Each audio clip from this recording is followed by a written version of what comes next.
300 Spartans stood alone against an army they could never defeat. They fought until every one of them was dead. It is one of history's greatest last stands. Except the Spartans were never alone. And the men erased from the story may have made the braver choice.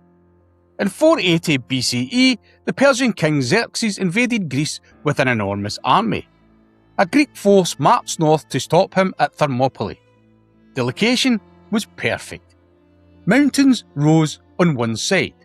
The sea blocked the other. The narrow pass prevented the Persians from using their full strength at once. But the Greeks defending it did not number 300. They may have numbered around 7,000.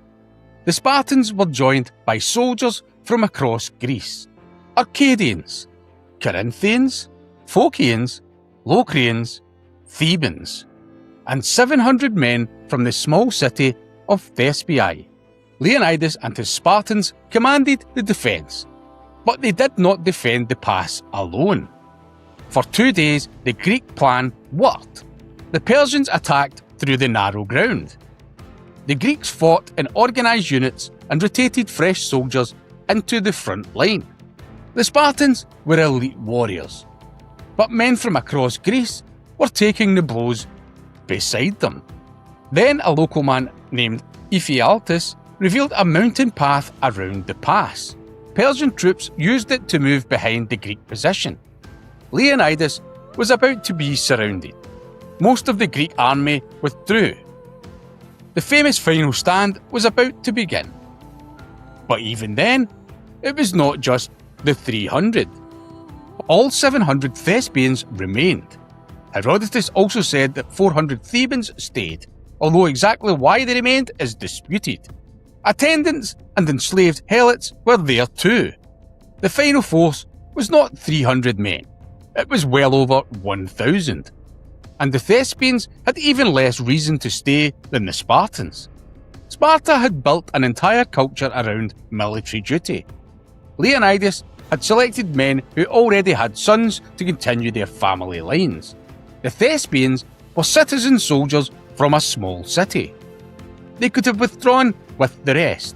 Instead, their entire contingent chose to remain. They fought beside the Spartans, and almost all of them died beside the Spartans. Yet most versions of the story barely mention them. Why? Because 300 is a perfect legend. One king, one warrior culture, one impossible enemy, one heroic sacrifice.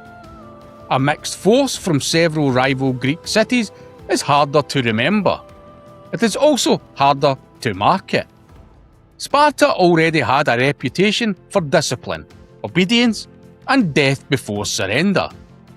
Thermopylae became the perfect proof of that reputation. But the ancient sources never claimed the Spartans fought alone. Herodotus recorded the other Greek forces. He named the Thespians. He described them remaining for the final battle. The forgotten soldiers were never missing from the record. They were edited out of the legend. Centuries of paintings, poetry, and popular storytelling placed Leonidas and his 300 at the centre. Then modern films completed the transformation. The Spartans became superhuman warriors. The Persians became an almost monstrous horde, and everyone standing beside the Spartans faded into the background. There is another part of the story the legend often softens. Thermopylae was a defeat. Leonidas was killed. The pass was lost. The Persian army continued south and captured Athens. The defence delayed the invasion and became a powerful symbol of resistance. But 300 Spartans did not save Greece. Greece survived because rival city-states continued fighting together. The decisive victories came later at Salamis and Plataea.